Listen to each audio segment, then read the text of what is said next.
Hey, welcome to Other Fathers. This is a podcast that exists to initiate honest conversation around fatherhood.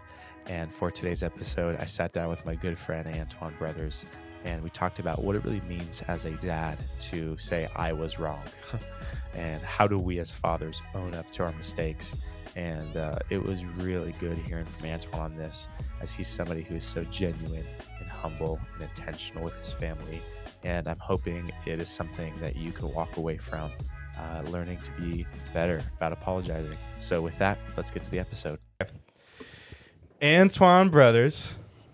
I love your name. But, man, thank you so much for being here, coming through today. I really appreciate you. Thanks for having me. I'm excited. Yes, man. It's going to be fun. And as we were just talking about and a little bit joking around earlier, big reason why I wanted to chat today, they record this conversation for those listening, for those watching, for those just tuning in, is I think it was, when did you come on staff? Last February. Okay. So I think it was a few months after you first came on staff. And I remember having a lot of conversations with you just off the side after service or whatever. And just thinking to myself, man, this guy's like really humble and kind. And I'd love to just get to know a little bit more of his story and kind of what has made you who you are. And we agreed to coffee and we sat down and we started talking about fatherhood. And out the gate, you asked me one of the most like craziest, like biggest questions. And this is when I knew you were real. Yes. You said, yeah. And like about fatherhood, how's your relationship with your dad? And I was like, oh my gosh, we're going deep. And then, we were chatting and talking through that, and you were sharing a little bit about your story, which I'd love to get into if you want to at all at some point in this. But I remember in the conversation, you were talking about how you guys had come from Florida to New Mexico, and you were so fast to say a lot of the things we're working through still as a family is because of my mistakes. And I was just blown away. First, the dad question, and then the owning up to mistakes question. So I'd love to really get into today what it really looks like as a dad, even specifically as a man, but more so as we're leading and informing little people, and they're paying attention to us and watching us, what it means to really own up to areas we failed, areas we haven't necessarily done well in. So really lighthearted, really light topic. But I'd love to start off, bro, with you kind of briefly telling everyone a little bit about who you are, where you come from, and to flip the question on you, what it was like with your experience with your dad and what was your kind of first impressions of fatherhood growing up. Yeah. And then I'd love to transition into what it was like for you becoming a dad. So take it away at any point, man. Yeah. Geez, that's so loaded. It is. Yeah, we got a lot to go through. Yeah. I was born and raised in Brooklyn. I am middle child of I have two other siblings. I'm the middle child. Don't have middle child syndrome, which apparently is a thing. Yeah. I don't suffer from that. I don't have any, hey, look at me. And then growing up, my dad was around he was always around, but life happened, man. I think I was just leaving elementary or middle school, and he was around, but like he was present up until like that time. And like stuff happened with life. I'm not sure what happened with his job because I was too young to know at that time. They didn't really tell us like the adult stuff. But he lost his job around I believe it was middle school going into high school. And he just like shifted. Something shifted. And he never like bounced back from it. So he was there, but he wasn't like present. But I think but I grew up in church too. So like my mom, man, shout out to my mom. She's a real MVP. She surrounded us with like just community, and some of my closest friends, even to this day, their dads were for seasons my dad. You know what I'm saying? Like we just grew close, and I learned life lessons from the community I was in, and that was probably one of the greatest things I think for my brother and I, because we just growing up, I don't know that we had the greatest example at home of what it was like to be a dad, other than like you go out, you work, you come back home, you get a home cooked meal, and you do it again the next day. You know what I'm saying? But so we got that down, and then my mom is a super hard worker, so like she was always like busting her butt to like make ends meet. And so we got the concept of hard work from our parents for sure. But as far as being a dad, I think we got it from the community we were in. We were disciplined. I remember, shout out to Uncle Troy. I remember Uncle Troy punching us in the chest plenty of times for the stupid stuff we do. Yeah, it was really a community effort for us growing up for sure. And I learned some great things. That we'd have sleepovers with the guys, and when we were younger, and this was when it was WWF at the time, so we were in the basement having Royal Rumbles with pillows pretending they're chairs and stuff. But it was the upbringing around that time, like with the friends that I had, that I learned a lot, like through experience or watching their dads interact with each other. I remember this one time, one of my best friends, his dad kissed him on his lips, and he was like, he was a big boy at this time. He was like 17, 16, and I was like, wow, that's some real stuff right there. You know what I'm saying? I was like, I'm gonna kiss my boys on the lips. And I do. You know what I'm saying? Like, and so just things like that. I know that's dumb, but like I learned compassion, gentleness, and society naturally, the phrase "man up." I'm not a fan of it, to be honest. But that's the mantra, right? You got to be this tough macho guy to knock somebody out, like whatever. But our boys need the gentleness still. And I catch myself with that. Sometimes I'm not gentle. A lot of times I'm not gentle. I'm like, yo, get it together before I slap you. You know what I'm saying? But it's something that's like necessary. I think that and I learned that. So like whenever my wife checks me, I'm annoyed by being checked by her, specifically for parenting. So I'm annoyed in a moment, and then I'm like, all right, you're right. And so I'll like, if I was dead wrong, I'll apologize. If there was truth with what I was saying, I'll go love on him. And so but I learned gentleness through community for sure. Like just being around the other dads and watching them interact with their families, their kids, their wives, So did I answer your question? Yes, 100%. And at the tail end of that, beginning of this conversation, I'm really fascinated at everyone's kind of beginning point of finding out they're becoming a dad. Because at that point, it's like so overwhelming, so exciting, so exhilarating. And, you bring up seeing a dad have compassion and love on his son, like unapologetically. And for you, was that a little bit of a culture shock? It was. It was. 100%. 100%. You don't see that. You don't see that in my part of town. I don't think I've ever seen it in your part of town either. You know what I'm saying? Like it grabbed me in a good way, in a most profound way. And I should probably reach out to the person and tell them that, it was good. And so the idea of being on a dad seemed to be on your mind for a little while. Was it something that you always saw yourself as one day? Was it something that I've heard different guys describe it this way of like, I was made for this, like I'm meant for this. And I don't believe everybody has to share that kind of sentiment. You know what I mean? But for you, was it that intense, or was it something that, that'd be cool? You know what I mean? Yeah, no, I was like, shout out to Disney, right? Yeah. I'm a Disney prince.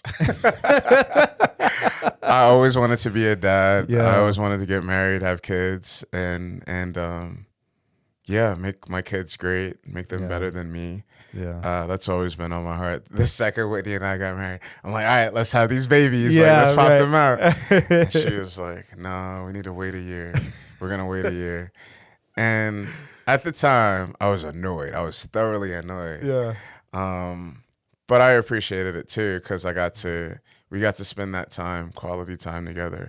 Before there were kids in the mix. We were still learning how to communicate. You know what I'm saying?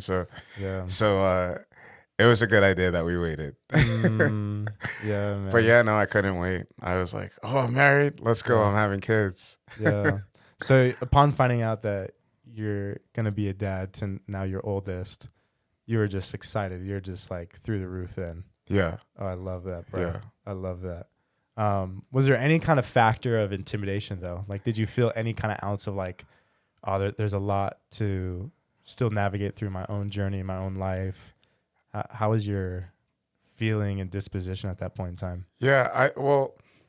I didn't process that. I didn't realize that you have to deal with your trauma until later in life. I mean, I'm learning that now. You know what I'm saying? Like, I'm still learning that. It's like Pokemon, bro. Always a new one. You get to a new region. It's like, oh, unlock this. 100%. Yeah. No, I'm still learning that now. At the time, no, it didn't cross my mind. I was like, all right, I know what to do. I mean, I don't. No one knows what they're doing, right? Oh, amen. Yeah. But I think I know what to do, and I'm gonna boldly walk in this. Yeah. And so that was helpful. I think the ignorance helped, not knowing what's around the corner. Yeah. And then I think I taught him like the foundational things I have instilled in me, and we do that with the others as well. But and then later on, trauma didn't creep up. I want to say until like nowish. Yeah. Well, it did initially. I had this one moment I remember where like it was almost time for Whitney to give birth, and I kind of like just paused and like I was like, I don't know that I can do this. I don't know that I'm fit for this. And you know, my wife's super encouraging and reassuring, so she kind of helped me process through my thoughts. And we don't have to be the model that was displayed to us. We can choose to be something different. And so and I knew that. But I did have a moment where like it all hit at once. Like, what if I fail? What if I end up not being present at a certain point in time? And that scares me. I think I've suppressed it though, you know, to help me be functional. Cause like the fear of the unknown can be crippling at times. And fear within itself is crippling depending on how much you let it grow. And so, yeah, it's one of the things that I've like buried in the backyard somewhere. But outside of that, I just move forward and enjoying the time that we get together and trying to be the best person I can be. I found that if I'm a good me, I can be a good dad. Wow. And that's been like super helpful. Yeah. What does that mean to be like a good me? Like I'm taking care of myself. I'm not like, and sometimes I do stay up late and I'm burning the candle at both ends, right? Working hard, staying up late, but like most times, like I'm making sure that I know the bare minimum. This sounds bad. Yeah. The bare minimum amount of sleep I can take is 5 hours. Yes. And so I will run it down to the last bit. Yes. Like because then I'm still functional. Yeah. After that, like I might be crabby, and I'm not usually crabby, but I might be crabby, cranky, or whatever the case may be. So that's part of being a good you, right? Yeah. Knowing your body to know like your limits, you know. And maybe 5 hours isn't the best thing because like I'll still have my limits, but I'm functional, and that's the goal, to be present for me, you know. And so I like that perspective, man. I like the idea, and I think going back to a lot of what your story is circling around, what so many young men and just men in general have seen in their dads is just work hard, and I know my own story that was a big moment for me and my dad, of just conversations of, hey, we never talked about, you never say, I love you, you never express things, you never talk about things.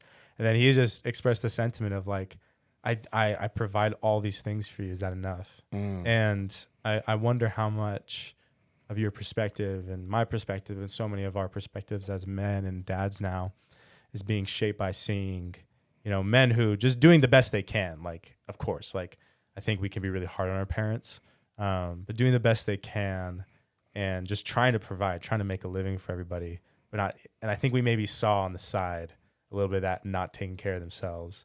So I think that's fascinating that you bring that up, taking care of being the best me I can be, so I can be a good dad. Yeah. And you mentioned something fascinating. I always like kind of going here. You mentioned failure. And, we hear all the little quips of like, failure is just an opportunity to grow, and failure isn't failure, it's a learning moment, or like whatever it is. And First those attempt in learning. Yes, right. And it's like, that's cute until like you're there and you feel like whatever the failure is, and you're thinking to yourself like, my family's ruined, my life is ruined, my career, whatever it is, it's ruined. Like, it's done. What for you would be defined as failure? Like when you are expressing that just now, and you said that, I'm afraid to fail, as your wife is in the process of giving birth. Yeah. Like, man, and you're having that kind of intrusive thought. What was that category for you? Like, what did that look like? What does Antwan failing look like? I don't know. I try my best. I do my best. I don't like to use the word try. I do my best to not paint that picture. And so I don't know what that looks like. Yeah. But I know when we hit the bridge of failure, we're gonna feel what it feels like. You know what I'm saying? Like, Yeah. And so I don't know that I've ever painted any picture of failure. I believe that I can do, and this is great value I got from my mom. Like, I can do whatever it is I put my mind to and choose to be invested in. And so like in this season of my life, I'm choosing to be invested in my family. I'm choosing to be invested in my marriage, like, and so I'm not going to fail at those things because I'm choosing to be invested in that. And, like we've heard it said that you make time for the things you want. I want my wife. I want my family. I want my kids. Yeah. And so like, I've never painted the picture for that. Yeah. And dude, that right there for me is something that I have to remind myself daily of the desires that I may be carrying, even like subconsciously from the trauma, from the stuff buried in the backyard, right? Like proverbially, like, and, catching ourselves and realizing how those desires may take precedent over the primary things of life, like the things that really matter. And I think through so many different stories of friends of mine where if they could boil down where their dad failed, it really is simple as I wasn't wanted more than whatever thing, career, the other woman, whatever it is. And so you just hit it on the head, man. Like, that is exactly it. Is like the reshaping of our priorities seems to be like just the center of it all. And I like that you say, like, I don't like picturing the failure, because it's almost like, man, you can almost begin to make it like an anti-goal. You know what I mean? It's like, envision your goals, envision what you want. But if you're like focusing on failure and putting words to it and painting the picture for it, it's almost giving it more ammunition. Oh yeah, 100%. Yeah. It doesn't need to live at all. Like, it doesn't need to live. And I like that you contrast it with what you want, not with where you don't want to go. Yeah. And I think so often, like, we just focus on negativity. We focus on the wrong things. You just look at like news cycles, and that's what sells, and our brains just crave it. Yeah. And so I like that you are very ambitious and specific about, I'm not going to focus on what I don't want. I'm going to focus on what I have right now and what I need to maximize that. Yeah. And so really circling back to that, man, I really am just grateful for your vulnerability in that, of the intrusive thought, the ways in which often things can take over in our mind. And for you, and talking on the concept of owning up to when we do fail, when we do, we're not present, or for some reason, we stayed up too late the night before, so we're crabby and we're short with our kids, or, from the least measure to the greatest one. What for you in your life, what has that journey been like to really begin to make known, hey, this is where I fell short, and this is, me asking for forgiveness. We were talking about that, I think, on Sunday, of like the difference of like feeling sorry and being like, oh, that was bad what I did, versus like true remorse. What has that journey for you been like? Has it been something that's always kind of come easily for you? Has it been something that's been ongoing? Are you still processing through a lot of those kind of conversations? Yeah. Well, remorseful with who? My spouse or the kids? Yeah. I'd say, oh, okay. Wow, we're getting both. I'd say, man, you're ready. I'd say specifically with our kids. Specifically with the kids. With our kids. So my son is very smart. And this isn't an excuse. I feel like I will use I feel statements. Not I feel. I've seen him weaponize an apology before. And so if it's something that's clear that needs that an apology is necessary, then I'll apologize for sure, 100%. Yeah. If I don't feel like it's necessary and it's in that gray area, I won't, because he might weaponize that to use later. Yeah. My daughter, however, doesn't do that yet. Yeah. She's smart too. Her emotional intelligence is really high. So is his, which is why he's able to to use it back at us. Yeah. But for her, I think when I'm harsh, I crush her. And when I'm harsh, I crush him too. But it's different. So like, I don't know. Our kids receive things differently from us. Like, I think I've broken her heart when I say something bad, because I can see it in her face. She's like, how could you say that to me? Like, she never says that. Well, sometimes she does, depending on how terrible of a thing I said. And sometimes it's not that I've said something bad. It's just something she's not ready to hear yet. And helping her process through that. So I think that's more so what happens with my daughter. I'm helping her process through some truth that she needs to hear. And with my son, the oldest, I'm sometimes just harsh and I just keep it moving. But Whitney will sit at the table and like grab my hand and or make a face like for me to be more gentle. And sometimes it's hard, because here's what happens. And I know it sounds like I'm just making mistakes, but and I sit there and I'll like listen to him, like just, and I get it. It's a revolving door, right? Right. As he'll be harsh with my wife or his sister, and I'm like, dude, cut it out, cut the crap. Yeah. And then I'm trying to get him to be more vulnerable about his feelings. And I thought I did a good job modeling it, but maybe I haven't, and so he's struggling with it. Within the last couple of months, though, he's been a lot better at like, hey, Dad, this happened. And like even right before coming over here, I told you I'm going to be late. He's like, hey, man.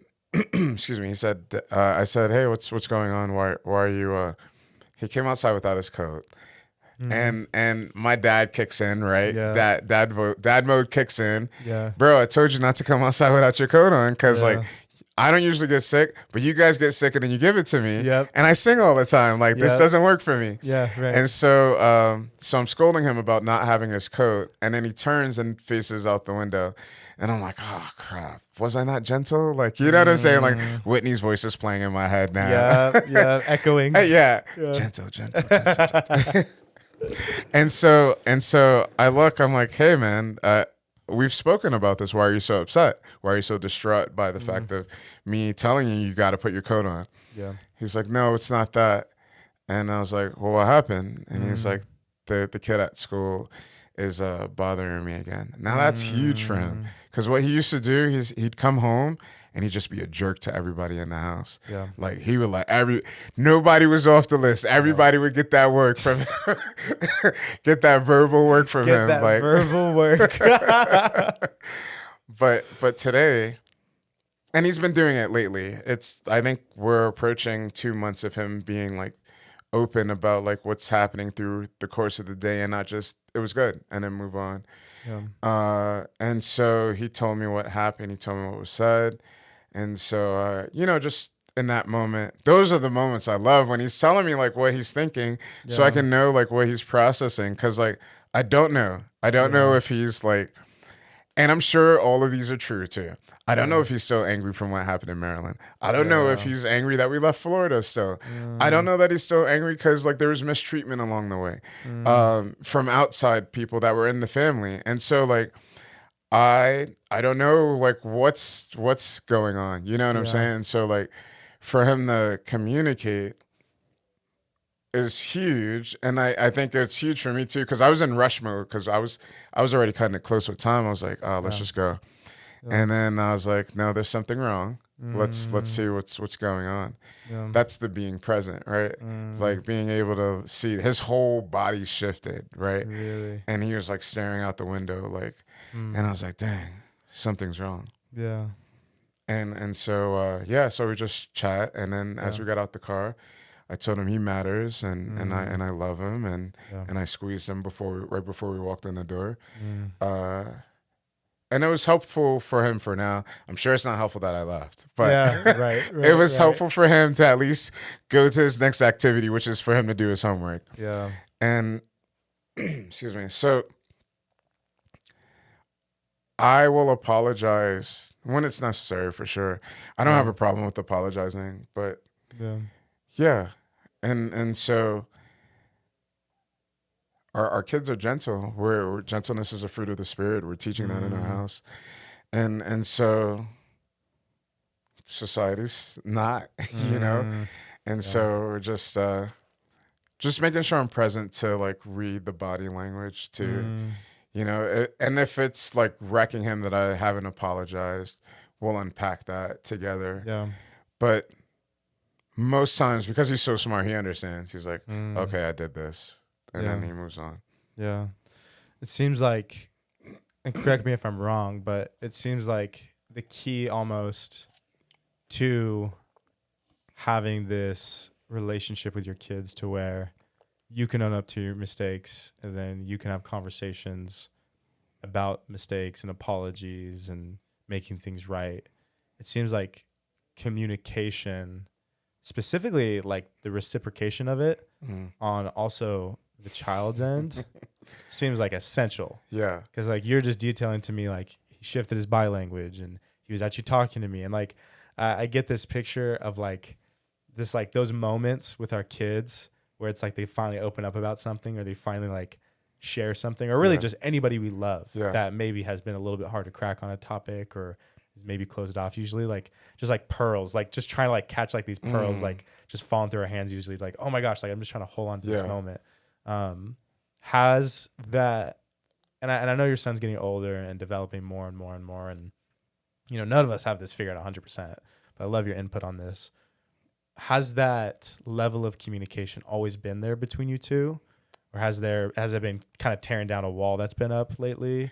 Well, has it been an ongoing thing? Excuse me, sorry. Whitney is really good at getting information out. I am too. Yeah. Just not out of just not out of him. Yeah. He'll tell Whitney everything, and he picks and chooses. I think he knows like like who to share what with. Yeah. And so Whitney's gotten them in a good place of communicating. I'm not a fan of it sometimes, because like they'll communicate in their anger and then they're being rude. But I do admire how she wants the family to leave everything on the table. Yeah. And we don't want to leave things unsaid because it matters how you feel, and you matter to us as a family and the family. And so, she's opened the door for that. And as her partner, I have supported the decision of that. I'm not a fan of it, but I support it. I see the value in it. I see it making an impact in our family for sure. Yeah. So for me it's tough because I'm like sitting there, I'm like squirming, like, ooh, you better lower your voice, like another 10 decibels. You know what I'm saying? Yeah. So I'm like sitting there squirming, but I'm like, hey man, I gotta listen. Like, allow grace for the frustration. Yeah. And that's tough for me because sometimes I will just jump in and be like, hey, what you have to say matters, but you're not going to talk to us like that. And so I'll check it like that. And that'll help me stay calm too, like while I'm trying to receive the information that they're giving us. Yeah. But we have this open policy where they can share their feelings. They'll sometimes twist it, right? Yeah. He'll be like, I feel like someone's being a jerk. And I'll be like, oh, you better take that bass out of your voice, player. Like, you know what I'm saying? Like, but with the exception, and we'll check them. We'll just check them. Hey, what you just said was rude. You can share your feelings, but don't be rude. Yeah. And so that's been helpful. It's been helpful. The 5-year-old is still getting it. Zuri's still getting it, but he gets it for the most part. Yeah. His frustration just kind of like takes over, and he starts raging and says whatever he wants. Yeah. And I'm like, we're not going to have this conversation if this continues. And then you're going to lose what you need to say to us. Yeah. And that's just going to be the end of it. Right. And so he'll adjust. Zuri, she's 5, right? Yeah. There comes a point. It's just like, man, like, it's all good. You're still figuring it out. Yeah. Yeah. Yeah. I'm also fascinated by, in the beginning of kind of talking through owning up to failure as a dad with your kids, you said it's sometimes the case where stuff will be weaponized. And I'm thinking about that, and I really, and by weaponized you mean like that apology will then be held over you later. Is that what you're saying? Right. Like you never take me to fill in the blank or something like that. And it's like, hey man, like we had this discussion. This was interrupted by unfortunate circumstances with life, or this was interrupted by a work demand that was unforeseen, you know? Yeah. Like, it's like double jeopardy almost. It's like, we already went over this. You can't bring it up again. Yeah. Okay. So that makes sense. And the trajectory I want to go on is, I think a lot of men specifically, I know this is true for me, is like, I'm often afraid to be vulnerable about stuff and own up to stuff I've done wrong out of fear of that coming back to come get me. You know what I mean? I know with your kids, it's the conversation of, hey, you know, I'm the authority figure, I'm the father. And there comes a point where it's like, where like the discussion is over. But I would like to transition to having the conversation of, what does it look like when owning up to failure with your partner, with your spouse? Because you just said, like, if you guys aren't together and on the same front with operating in your kids' lives, it seems like that's like this, like that's the rudder to the boat, man. That's what it sounds like to me. Oh yeah. What is that? What is that for you been like? What have those conversations looked like of having that vulnerability with your wife and having the freedom to know that if stuff does get brought up, you know, you can't play the card of like, I'm your husband, sit down. If you want to stay in the house, that is. So, I mean, I'll be in the backyard with that fear. I got the last word, but man, it's cold outside tonight. Yeah, no, I think I think that it's best to remain as much as a united front as possible, because our kids are not dumb. You know, like they're paying attention. They're calculated with a lot of the things that they do, and I've seen, you know, hey, let's ask mommy, don't ask daddy, right? Like, or let's tell mommy, or let's tell dad, fill in the blank, and then it becomes this game of like, how can we to further isolate the parents to get what we want? And so like we just try to remain as unified on things as possible, even when I don't agree with her, even when she doesn't agree with me. I always say, hey, just let the person fail, and then we'll talk about it afterwards, right? Like, because we need to remain on the same page in front of the kids. And unless someone's like out of control, right? Then someone's got to step in. Like if I start screaming, which I never scream, but if I start screaming, I need a sub, right? Come sub me out, you know? Yeah, right. And vice versa. Pass If she the starts baton. right, if Yeah. she starts screaming, then I'll hey, I got this. Why don't you go? Yeah. All Play- right, Zuri, go- it's all yeah. you. Take it. Just Yeah, kidding. right. Go squirrel a gram or something, and I'll put them to bed or Yeah. whatever the case may be. And then just I think vulnerability allows us to fail, and that allows us to learn together and grow. And I think just being careful with like not holding things over each other's head. So Yeah. I have this terrible thing that I'm gonna share. It's my fault. Yeah. I think I've owned up to it in front of other people, but when I was teaching in high school, I was adjusting the sound for this play that we were having, and AJ was on this, those office chairs that twirl around and got the wheels and all that. Yeah. So this one was like a tall one because it was for like someone doing sound, so they Yeah. can sit at a soundboard Yeah. and watch the performance. I told him, I said, "Hey man, don't spin in the chair. It's dangerous." I turn my back. I go to adjust someone's mic. I hear this shriek, Yeah. and fast forward. I'll save you all the details.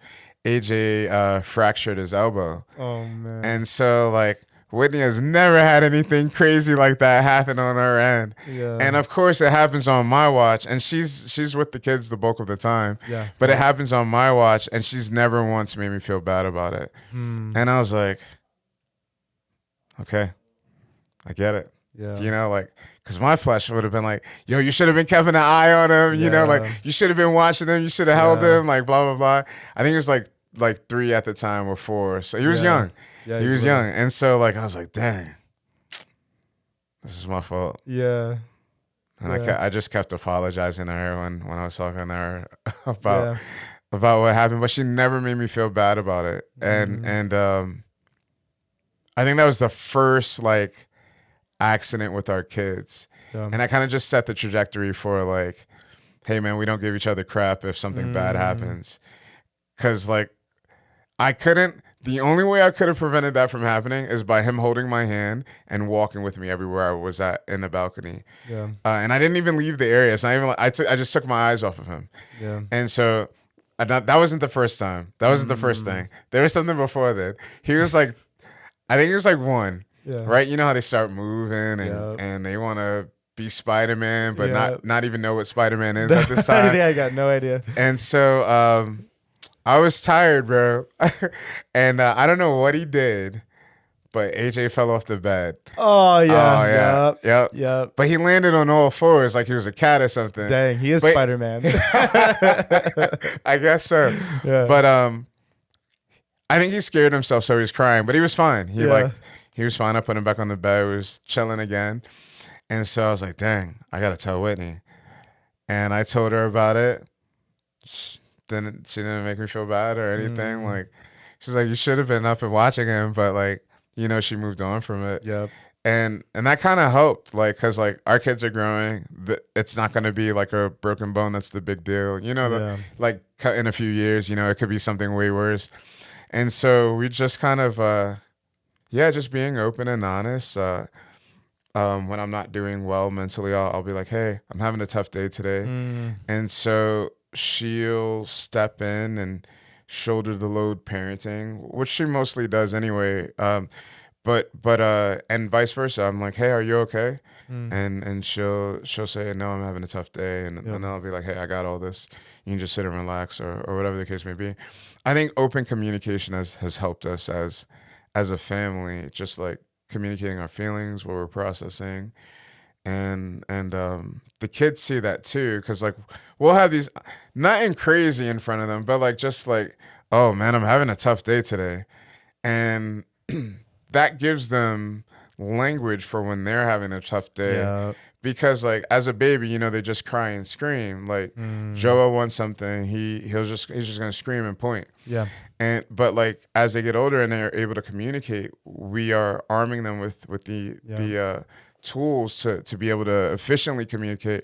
You know what? today is rough. I'm not sure why, but I'm really sad today. Yeah. And that's okay. Because it helps us to rise up to meet the need of our little community. You know what I'm Yeah. saying? Like, we can band together and like, maybe you need a snuggle, maybe you need a Mm. hug, maybe you need some kisses, you know, Yeah. like maybe you need some TV time with the family, you know, like, Yeah.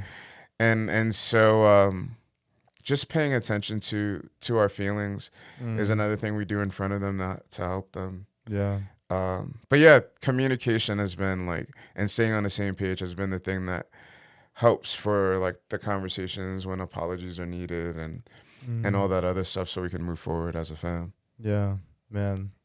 There's so much to get into on that of just the time. Like the center of that, what's speaking to me is just time. That all requires to give and to receive that just time with the people of your life.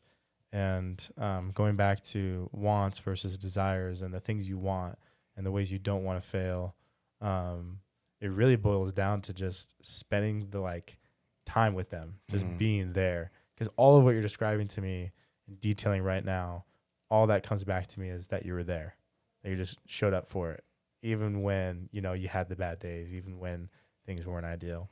Well, man, we're reaching a little bit of the tail end of our convo, and I want to end on this note. You know, I'm thinking about those who may be listening to this and the man who is sitting there like that thing is on his mind that he hasn't owned up to yet. And it's a lot easier to keep it out of the light, to let it fester, because we tell ourselves that lie of like, oh, I can just deal with this. This is just kind of my thing. I'll sort it out. And then it becomes something that's just bigger than we can even handle. And then it's like triage relationally in our life for people to kind of cut through all that festering stuff that's just been underneath the rug.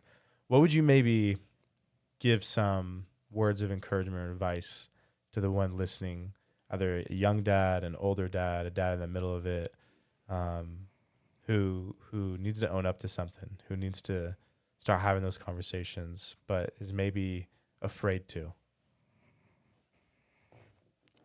Yeah. I'm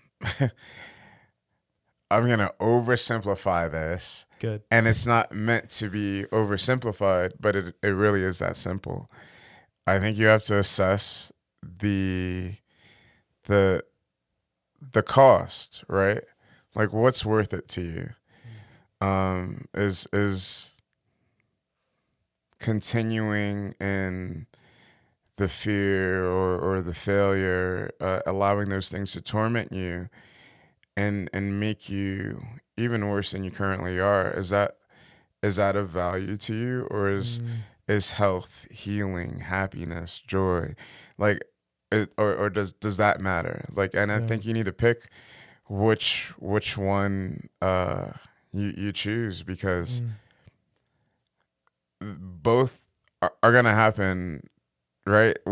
Deciding depending on which route you decide to go. And for me, I do not like anything disturbing my peace. Like, peace is a big deal for me. I've left jobs paying me great money for peace. Yeah. And you can't put peace is priceless. You know, like you can't put a price tag on that for me. So I will always pursue the route that will lead to like lasting peace. And I know that peace is found in Christ, but practical peace in your everyday, like in your everyday life, that will come from having the tough conversations on the front end and not letting things fester and grow. Because like, you not having the conversation about the thing that you're fearful about or the failure is allowing that to grow in this weird kind of way where you're kind of feeding it. And